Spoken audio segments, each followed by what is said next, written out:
was a strange time, COVID. Not necessarily negative, but it just made. I think I listen better. I think I communicate.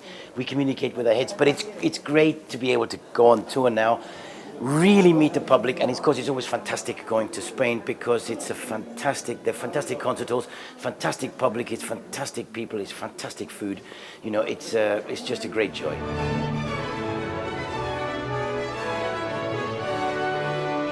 This time we have a big piece of Mahler, Mahler 5, which very famous piece, a lot of people know, a lot of people love.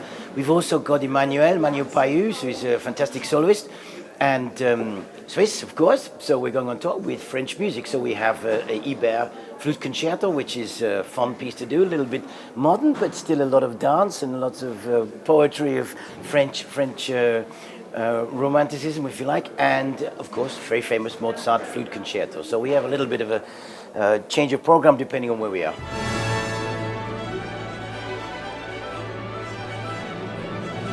Yes, why Mahler 5, of course, is the question. Well, it's a fantastic piece to experience in two forms. One, what we'd like to share and what then an audience will actually get from this piece.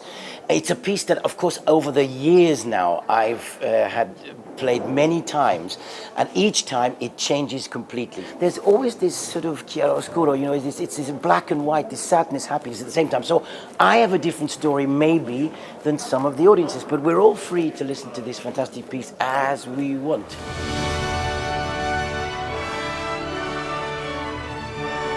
I mean, I've worked with Emmanuel a couple of times as a soloist in the Berlin Philharmonic, of course, and then a couple of times now as soloist as a concerto. As usual, you know, we meet each other, we throw things into the pot, listen to each other, react to each other, see what happens, and then we talk about it, and then we have a lot of fun, and then hopefully everybody else has a lot of fun. You know, it's a wonderful experience, creating something out of nowhere between soloist and orchestra. And what are we going to do? I don't know what we're going to do yet. You'll find out what we're going to do when we see each other in Spain.